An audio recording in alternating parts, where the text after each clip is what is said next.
তাহলে the bet. আচ্ছা, bet শুরু করার আগে আমরা বেট সম্পর্কে তো জানি নাকি? বেট মানে, বেট মানে কি? আমাকে বেট মানে কে বুঝিয়ে দিতে পারবে বলো? বেট মানে হচ্ছে বাজি ধরা। বাজি ধরেছো কখনো?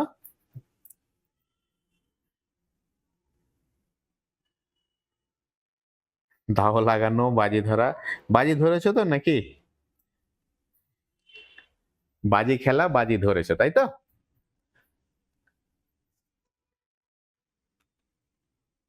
আমরা কথায় কথায় বাজি ধরে নিই, তাই না? হ্যাঁ, আজকে কোন একটা জিনিস হচ্ছে, চল বেট, বেট হয়ে যাক। কোনো ম্যাচ খেলছি, কে জিতবে, বেট হয়ে যায়। তো এই যে বেট, এই বেট ধরে নেওয়াটা আমাদের কিন্তু অভ্যেস, তাই না? কথায় কথায় বেট ধরে নেওয়া, বাজি ধরে নেওয়াটা, এগুলো আমাদের অভ্যেসের মধ্যেই পড়ে।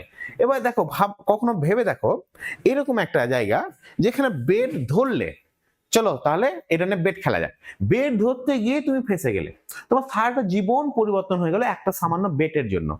এরকমটা দেখেছো কখনো?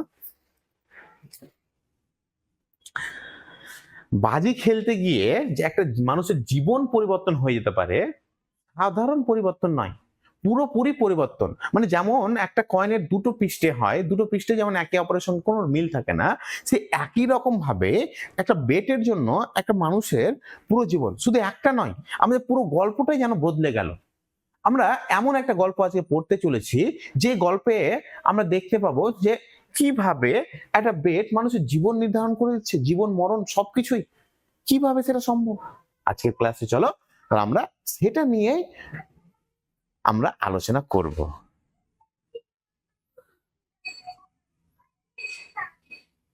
ফিল্মে দেখেছো না সজল?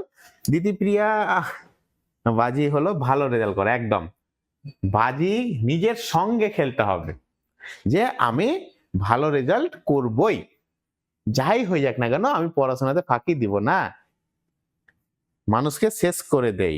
কিন্তু দেখো, প্রত্যেকটা জিনিসেরই ভালো খারাপ দিক আছে। তুমি জেদ করে বাজি ধরে যে জীবনটাকে পাল্টাতে পারো, তাহলে তোমার ভালো কাজে লাগলো। আবার কয়েকজন বাজি ধরে জুয়া খেলে কি করছে, জীবনকে শেষ করে দিচ্ছে। হ্যাঁ, ঠিক আছে, চলো তাহলে ক্লাসটা শুরু করি। কি ভাবছো এত? হাতে আর 3 মাস সময়, আর ঠিক তারপরেই তোমাদের ফাইনাল এইচএস এর পরীক্ষা। এখনই যদি শুরু না করে তাহলে পস্তাতে হবে। কারণ থার্ড সেমিস্টারে সেই সুযোগ আছে যেখানে তুমি 40-এ 40 পেতে পারো। কেন পেতে পারো? কারণ এইখানে তোমাদের এমসিকিউ কোশ্চেন থাকছে, যেখানে তুমি ফুল মার্কস পেতে পারো। এবং ফোর্থ সেমিস্টারে তোমরা প্রত্যেকে জানো যে যেহেতু সেখানে লিখিত উত্তর লিখতে হবে, সেখানে ডেসক্রিপটিভ অ্যান্সার লিখতে হবে, তাহলে সেখানে গিয়ে তোমাদের নম্বর কমে যাওয়ার সম্ভাবনা রয়েছে। আর ঠিক সেই কারণেই যদি তোমরা থার্ড সেমিস্টারটা একটু খেটে ভালো নম্বর করতে পারো, ফোর্থ সেমিস্টারে সামান্যতম একটু নম্বর কমলেও কোনো অসুবিধা হবে না, তোমাদের বরং মেকআপ হয়ে যাবে। এবার ভাবছো এই এত বড় সিলেবাস কিভাবে 3 মাসের মধ্যে তোমরা শেষ করবে? চিন্তা নেই, আমরা তো আছি। আমাদের এলিট একাডেমি তোমাদের জন্য স্পেশাল ইনিশিয়েটিভ নিয়েছে। আমাদের এলিট একাডেমিতে তোমাদের জন্য রেকর্ডেড ক্লাস তো থাকছে, তার পাশাপাশি যারা এখন থেকে পড়াশোনাটাকে শুরু করতে চাইছো তাদের জন্য লাইভ ডাউট ক্লিয়ারেন্স সেশন থাকছে। তার সঙ্গে প্রতিটি চ্যাপ্টারের এমসিকিউ ভিত্তিক নোটসপত্র, তার পাশাপাশি থাকছে তোমাদের প্রতিটা চ্যাপ্টারে 150 থেকে 200 এমসিকিউ, যেন তোমাদের প্র্যাকটিসটা আরো যেন সহজ হয়ে যায়। তার সঙ্গে প্রতি সপ্তাহে আমাদের এলিট একাডেমির টিচাররা লাইভ মক টেস্ট নিচ্ছেন এবং তার পাশাপাশি তার সলিউশন নিয়েও কিন্তু আলোচনা করে দিচ্ছি। তাই আর একটি দিনের সময় নষ্ট না করে ক্লাস 12 আর্টসের বিদ্যার্থী ব্যাচ আমাদের এলিট একাডেমিতে জয়েন করে নাও। মাত্র 399 টাকায় তোমরা পুরো কোর্সটা পেয়ে যাচ্ছ। এবং এখানে আমরা 10টা সাবজেক্ট তোমাদের অফার করছি। 10 সাবজেক্ট কি? বাংলা, ইংরেজি, দর্শন, ইতিহাস, ভূগোল, রাষ্ট্রবিজ্ঞান, শিক্ষাবিজ্ঞান, সংস্কৃত, অ্যারাবিক, ইএনভিএস। সুতরাং ব্যাচটি জয়েন করো এবং লাইভ ক্লাস এবং এমসিকিউ প্র্যাকটিস করতে থাকো। প্রথমে আমরা যেটা দেখব, আমাদের লেখক অ্যান্টন চেকভ। অ্যান্টন চেকভ কে ছিলেন? তিনি একজন খুব বিখ্যাত Russian playwright and short story writer. Anton চেকভের খুব বিখ্যাত বিখ্যাত লেখালেখিগুলো আছে। এবং যেমন আজকে যে লেখাটা পড়বো, আমরা তার লেখা পড়ে মানে একটা আলাদা রকমের সেন্স, আলাদা রকমের ইমোশনস ফিল করতে পারবো। ওরা the greatest writer of short story in history. তাহলে ছোট গল্পের একজন মহান লেখক। অনিকেত রিভিশন করব বললাম তো আমি। তারপরে দেখো তিনি তার গল্পে কি কি দেখাতেন, হিউম্যান কন্ডিশন, মানুষের অবস্থা দুরবস্থা থ্রু এভরিডে লাইফ, প্রতিনিয়ত জীবনে আমাদের যেমন ভাবে জীবনটা আমাদের কেটে থাকে সেই সব জিনিসের মাধ্যম দিয়ে তিনি এখানে প্রত্যেকটা জিনিসকে প্রেজেন্ট করে।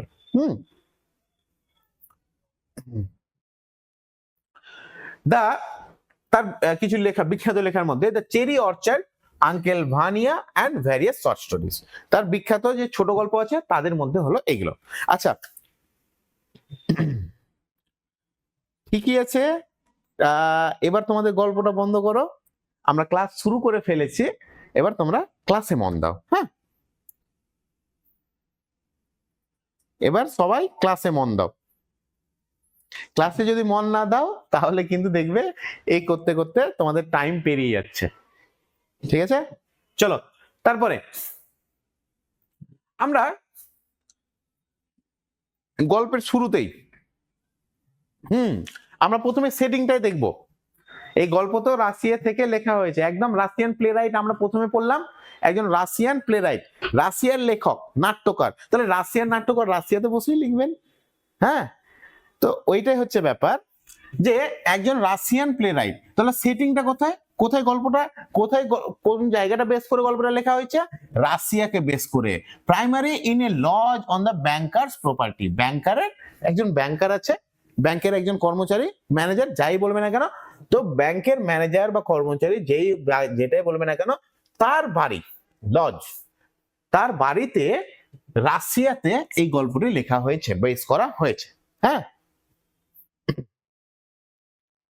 তারপরে দেখো আমাদের এখানে বেশ কিছু চরিত্র আমরা দেখতে পাবো, তার মধ্যে যে প্রধান চরিত্র হচ্ছে সেটা হচ্ছে আমাদের ব্যাংকার।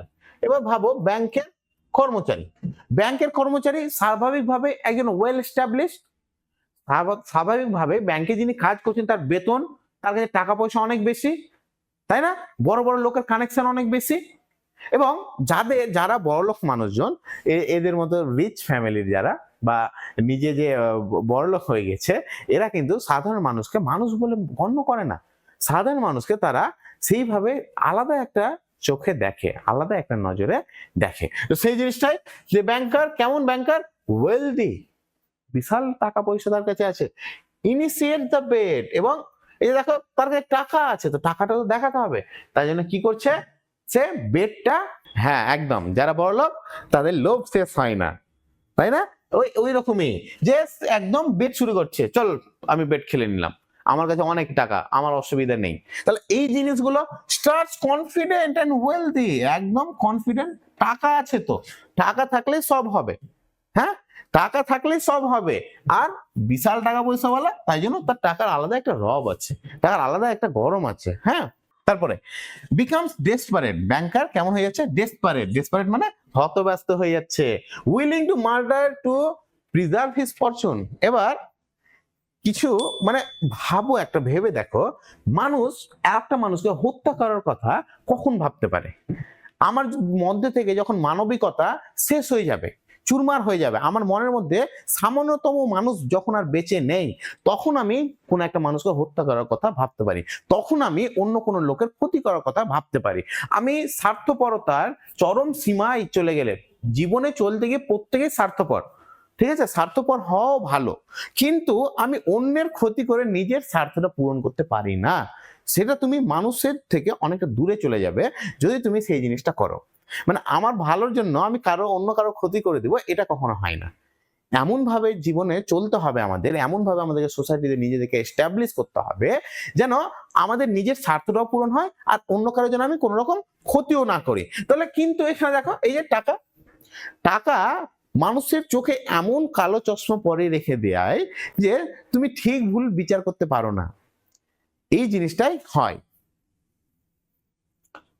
না। রাকেশ ইনি লেখক নয়, ইনি আমাদের ন্যারেটর বলতে পারো, আমাদের যিনি রচনাটা বা গল্পটা আমাদেরকে ন্যারেট করছে, আমাদেরকে বলে দিচ্ছে। ঠিক আছে, এবার দেখো তাহলে কি বলছে, become desperate willing to murder two preserve his Fortune, মানে মার্ডার পর্যন্ত সে চলে যেতে চাইছে নিজের ভাগ্য বাঁচানোর জন্য বা নিজের টাকা পয়সা বাঁচানোর জন্য। আর এই লয়ার, লয়ারদের জীবনটা খুব টাফ। কেমন ভাবে, যে দেখো যখন সদ্য কেউ ল পাস করে, হ্যাঁ, যে ল পাস করার পরে যদি তার পরিবারে কোনো লয়ার না থাকে, তাকে অন্য কোথাও কাজ করতে হয়, যেখানে গিয়ে তাকে খুব অল্প টাকায় কাজ করে কোনো রকমে বেঁচে থাকা যায়। আস্তে আস্তে তার এক্সপিরিয়েন্স যখন হয়ে যায়, তখন গিয়ে সে একটু সেটেলড হয়। তো লয়ারদের জীবনটা এরকম কঠিনতার মধ্যে দিয়ে চলে। তাহলে ভাবো, কে জীবনে চায় না যে টাকা পয়সা ইনকাম করি? তো সেরকম এই লয়ারটাও ইয়াং, একদম গরম রক্ত, হ্যাঁ, একদম প্রতিটা সিরাতে গরম রক্ত বয়ে যাচ্ছে, এইরকম একজন লয়ার। কি বলছে? ইয়াং, একদম যুবক, accept the challenge of solitary confinement. এবং এ কি করছে? চ্যালেঞ্জ নিয়ে নিচ্ছে। একটা চ্যালেঞ্জ, কিসের চ্যালেঞ্জ? এই যে বেড বেড ধরছে, কিসের? সলিটারি কনফাইনমেন্ট, বন্দি, কারাগারে বন্দি হয়ে থাকার বেড ধরছে। তারপর কি বলছে? বিগিনস আইডিয়ালিস্টিক অ্যান্ড ডিটারমাইন্ড, মানে সে বিবেকবোধ নিয়ে একটা জীবন শুরু করছে, কথোপকথন শুরু করছে, এবং ডিটারমাইন্ড মানে ফোকাসড, একদম মানে তার মাথায় যেটা আছে সে একদম ফুল ফোকাসড ওয়েতে তার কথা বলছে, এই দিক ওদিক সে সরছে না, তাকে সরানো যাচ্ছে না। এন্ডস ওয়াইজ, শেষের দিকে গিয়ে দেখা যাবে সে খুব জ্ঞানী হয়ে কিন্তু শেষ হচ্ছে, but detach from material desire. এই যে ম্যাটেরিয়াল বিষয়বস্তু, বিভিন্ন জিনিসপত্র আমাদের জীবনে, এই আমার ফোন লাগবে, আমার শার্ট লাগবে, আমার শার্ট থাকা সত্ত্বেও আমার জামা লাগবে, আমার শপিং করা লাগবে, এই লাগবে সেই লাগবে, এই করে করে কিন্তু আমাদের জীবন শেষ। তো আমাদের এই লয়ারও প্রথম দিকে সেরকম থাকলেও শেষের দিকে গিয়ে দেখা যাবে যে তার কিন্তু এই পার্থিব জগতের আর ভালো নেই, আর তার মন নেই, তার ইচ্ছে নেই। এইরকম আমরা ভুলবাজি ধরে নিল রাকেশ, একদম ঠিক, সে ভুলবাজি ধরে ফেলেছে, কিন্তু তার জীবনটা এই বাজির জন্য বদলে যাচ্ছে। আমরা যখন গল্পটা পড়বো আরো ভালো করে জিনিসটা তোমরা বুঝতে পারবে। তাহলে দেখো, মনে রাখতে হবে দুটো ক্যারেক্টার, হ্যাঁ, তোমরা যদি লিখতে চাও তো লিখতে পারো, একজন ব্যাংকার আর একজন লয়ার, এটা মনে রাখবে। ব্যাংকার, লয়ার, ব্যাংকার ওয়েলদি, লয়ার ইয়াং। তাহলে একে দেখো, ছবি দেখো, মনে রাখো, ব্যাংকারটা কেমন? একটু বয়স্ক, আর লয়ারটা হচ্ছে ইয়াং, ঠিক আছে? ব্যাংকার অ্যারোগ্যান্ট বলতে পারো, এখানে ব্যাংকারের পাশে অ্যারোগ্যান্ট বলতে পারো, বা অহংকারী, অহংকারী, ঠিক আছে? ব্যাংকারটা হচ্ছে খুব অহংকারী। এখানে কে বাজি ধরেছিল? আচ্ছা দেখো, এ বাজি শুরু করছে, বলছে চল তাহলে বাজি লাগাই, আর এ বাজিটা অ্যাকসেপ্ট করছে, ঠিক আছে? তাও চাই, তাই না? দাদা ভাই সবকিছু নিয়ে নিবে। তারপরে দেখো, তাহলে বোঝা গেল এটুকু, দুটো আমাদের ক্যারেক্টার এখানে পেলাম। নেক্সট দেখো, বেট হওয়ার কারণটা কি, মূল বক্তব্যটা, মূল জায়গাটা কোথায়? বলছে এ বেট ইজ মেড, একটা বেট হচ্ছে কিসের উপর? whether the lawyer can endure, যে এই যে লয়ারটা সহ্য করতে পারবে 15 years of isolation, তাকে যে বন্দি করে রাখা হবে, বন্দি কারাগারে রাখা হবে, ফর 2 million rubles, 2 লক্ষ টাকার জন্য, ঠিক আছে? লক্ষ টাকার জন্য, 2 লক্ষ, 2 মিলিয়ন, 20 লক্ষ, 2 লক্ষ, 2 লক্ষ, যাই হোক, একটা বেট হচ্ছে যে 2 মিলিয়ন টাকার জন্য তাকে 15 বছর একা থাকতে হবে। তো এই যে একা থাকার জন্যই বেটটা ধরছে, বেটটা ধরা হচ্ছে। এরপরে দেখো, আচ্ছা তাহলে এই জায়গাটা তোমরা মনে রাখবে, 15 বছর সময়, 15 বছরে 2 মিলিয়ন, হ্যাঁ, বেশি লোভ ভালো নয়, ঠিক আছে? মনে রাখতে হবে। তাহলে আমাদের টাকা কত? 2 মিলিয়ন রাবেলস, এটা মনে রাখবে, রাবেলসটাও, হ্যাঁ, আর বছর হচ্ছে 15টা, 20 লক্ষ টাকা, হ্যাঁ। চলো এবার আমরা লাইন বাই লাইন প্রথম থেকে পড়বো। প্রথমে কি আছে আমাদের, তোমাদের দেখবে বইয়ে লেখা আছে অ্যাবাউট দ্য অথর, অথর সম্পর্কে। Anton Chekhov was a Russian playwright and short story writer, considered one of the greatest writers of the late 19th and early 20th century. Russian playwright, তাহলে অ্যান্টন চেকভ কোথাকার playwright ছিলেন, লেখক ছিলেন, নাট্যকার ছিলেন? তিনি রাশিয়ার নাট্যকার ছিলেন এবং ছোট গল্পের লেখক। তাকে ধরা হয় ওয়ান অফ দ্য গ্রেটেস্ট, একজন মহান লেখক। কখনকার? 19 শতাব্দীর একটা মহান। বাজি হয়েছে 15 বছরের, ঠিক আছে? বাজিটা ধরা হয়েছিল 15 বছরের জন্য। হ্যাঁ, 19 শতাব্দীর তিনি 19th and early মানে 1900 শেষের দিক এবং আর্লি 20th সেঞ্চুরির খুব মহান একজন লেখক। His works are known for their subtle character development. তার কাজগুলো জানা হয় এই যে খুব সূক্ষ্মভাবে। আমরা দেখো দুটো ক্যারেক্টার পেলাম, একটা ব্যাংকারকে আর একটা লয়ারকে। তো দুইটা ক্যারেক্টারই এত সুন্দরভাবে প্রেজেন্ট করা হবে, যখন গল্পটা তোমরা পড়বে তখন বুঝতে পারবে যে এই গল্পগুলো আমাদের জীবনের মধ্যে যেন একটা ছাপ দিয়ে দিবে, আমাদের একদম কমন গল্প, ঠিক আছে? Poignant observation of human nature and a blend of humor and melancholy. এই যে এই লেখাগুলো খুব এতটাই মন ছুঁয়ে যাবে, হৃদয় স্পর্শ করে যাবে তোমাদের, যে এই গল্পগুলোর মধ্যে তুমি হাস্যরস পেয়ে যাবে, তার সঙ্গে তুমি ওই যে বিষাদ, মানে বিষাদ বলতে তোমাদের কি বলতো, আমরা যেরকম ভাবে খুশি হব সেই একই রকম ভাবে আবার আমাদের খারাপও লাগবে। হ্যাঁ, তাদেরকে খারাপও লাগবে। তো আমরা তাদেরকে দেখে দুই রকম জিনিসটাই কিন্তু ফিল করব। এবার এই জিনিসটাই কিন্তু এখানে আমরা দেখতে পাবো। তারপরে দেখো, Chekhov's writing often explored themes of social isolation. Social isolation, এই যে মানুষকে সামাজিকভাবে যে আলাদা করে দেওয়া হয়, আইসোলেট করে দেওয়া হয়, সেই জিনিসটা, ডিসইলিউশনমেন্ট, ভঙ্গ। আমাদের যে একটা যে দেখো আমরা যে মনে হয় যে আমি সব পারি, আমি সব জানি, এই যে একটা ইলিউশনের মধ্যে থেকে যাওয়া, যে একটা ইমাজিনেটিভ ওয়ার্ল্ডে নিজেকে বসে নেওয়া। তো এই জিনিসগুলো এখানে দেখতে পাবো। And the complexities of human relationship, এবং মানব জীবনের যে কমপ্লেক্সিটি গুলো আছে, জটিলতাগুলো আছে, সেই জিনিসগুলো এখানে আমরা দেখতে পাবো। He is a master of the short story form. এই যে ছোট গল্পে তিনি একজন বিশাল মহান একজন লেখক। Known for his economy of language, তিনি এত সুন্দরভাবে ভাষার ব্যবহার করতেন, তিনি তার ভাষার ব্যবহার দেখে আমরা কিন্তু মুগ্ধ হয়ে যাব। And ability to create vivid, মানে চোখের সামনে যেন জীবন্ত and memorable character in just few page. এই যে দেখো, আমরা দুজন ক্যারেক্টার সম্পর্কে জানলাম। এই দুজন ক্যারেক্টার কেমন?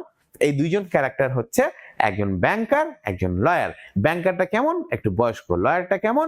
ইয়াং। তো আমাদের মনের মধ্যে এই ক্যারেক্টারগুলো গেঁথে যেতে টাইম লাগে না, একদম কমন ক্যারেক্টার। হ্যাঁ, এমন উদ্ভট কেউ নয় এসে হুট করে উঠে এসে জুড়ে বসলো। তার ক্যারেক্টারগুলো এরকম হয় যে আমাদের মনে থেকে যায়, কারণ সেই ক্যারেক্টারগুলো আমরা ফিল করতে পারি, বুঝতে পারি, আমরা চারিপাশে দেখতে পাই সেই ক্যারেক্টারগুলোকে। এই জন্যই তার ক্যারেক্টারগুলো আমাদের মনের মধ্যে একটা জায়গা করে নেয়, ঠিক আছে?